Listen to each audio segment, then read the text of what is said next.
Hello, welcome back. Once more Atlantic 75 time. A new batch, 3 new records, and of course we talk about those 3, and I thought with which one do I start this batch? And I decided to start with a guilty pleasure in a way, meaning Foreigner. I think the first Foreigner, the self-titled, came I think as a second batch, quite early in the whole series, and now we see the second release of Foreigner in this series. We're talking here about Foreigner 4. Of course, we all talk about 45 RPM versions, like it's good tradition in the whole series. And yeah, I said guilty pleasure. And guilty pleasure for sure. I mean, the songs and hits that we have here on this album: Jukebox Hero, Waiting for a Girl Like You, Urgent. I mean, 1981 was the year of Foreigner in a way. Here you can see it on this wonderful Stoughton gatefold jacket. Pristine. The mastering is done by Kevin Gray. I show you the label because it's not the generic Atlantic label. Here you can see it. And yeah, this is Time Machine. This recording, when you listen to it, someone who grew up in the 80s in a way, of course this is a time machine, getting back into those songs. Although I have to admit that I haven't been into that music at the time, the more I can enjoy it nowadays. And of course, the more I can enjoy it as this is in a pristine, gorgeous, amazing quality. I mean, Lou Graham's voice, with it, which in a way is a key element of the whole Foreigner music, he cuts through it like a hot knife through butter. His voice is so prominent, so sharp.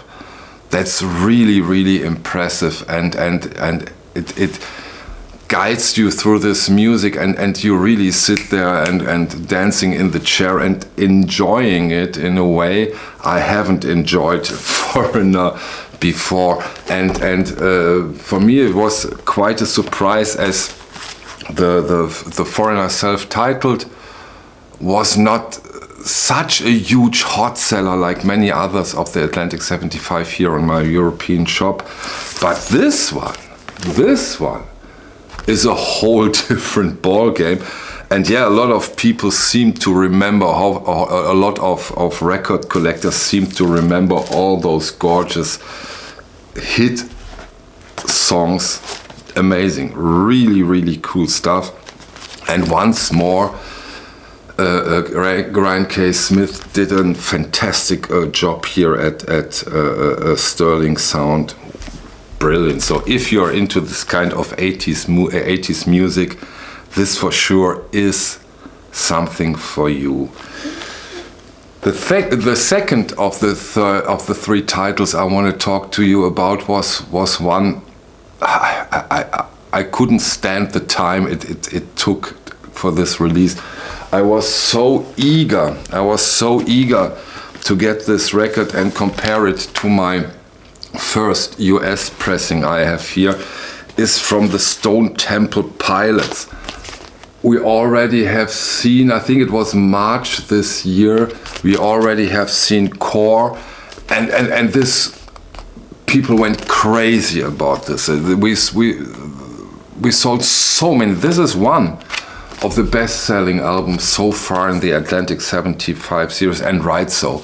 This is a killer album. This is a killer release and a fantastic sounding album. And finally, we have enough room on 2 albums for this music.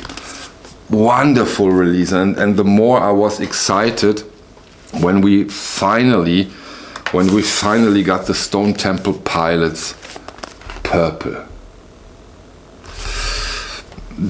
I don't know how many times platinum sales in 1994, I have no idea, but I think several times. And of course I compared it to the first US pressing. You know, I think the major title, the most famous title is the Interstate Love Song, of course, but this is an album, in my opinion, you should listen from A to Z. This is such a... The grunge, the alternate rock we have here really gets you in it. And let's get into the comparison between the Analog Atlantic 75 and the American first pressing, which funnily came on translucent, I would say blue vinyl, or would you say that's purple? Because I think the British or the European first came on purple vinyl, so I'd say this is blue vinyl. And yeah, I've compared them, and what I can say compared to the US first pressing is that, again, like with the core, having this space, having this room, having this wonderful hands of Ryan K. Smith really, really opens up the music in a perfect sense. Perfect sense. It adds so much, in my opinion, of the whole idea of the music. It's so fat, it drags you in, it's so punchy. You still have this sometimes, this wall, but you can, the wall has a wonderful structure. You can listen to the structure of the wall. And of course, in songs like the Interstate Love Song, it's different. This is a very calm and very separated song. It's different here. But overall, this release is so much better than the first pressing, like it or not. And of course, comes in this wonderful gatefold jacket, stout gatefold jacket, that the whole package of it is almost perfect. Almost perfect. You know, the vinyl never can and should be perfect, but this is almost a perfect release. And compared to the core, the purple is even the slightly better sounding album overall. So if you think about getting into alternate rock or grunge or the 90s, I think we're talking 1994 here, maybe Purple is one of the perfect albums to do it. It's accessible, it's catchy, it has the right punch, the right drive, and puts you all over the whole album into a wonderful, wonderful mood. I'm in such a good spirit now after I've listened to the album 2 times and to several songs a couple of times. This is really, really quite something. Okay, now to the third release of this month's batch. Nobody less than Mr. Willie Nelson, Shotgun Willie. I've learned now within the last 20 months that Willie Nelson doesn't sell that many records here in Europe. And honestly, when it comes to an album like Shotgun Willie, I wonder why. I mean, let alone this funky, groovy title track, Shotgun Willie. That's a brilliant song. This is, again, of course, Stoughton Gatefold jacket. Mastered by Ryan K. Smith. This is such a catchy, beautiful album.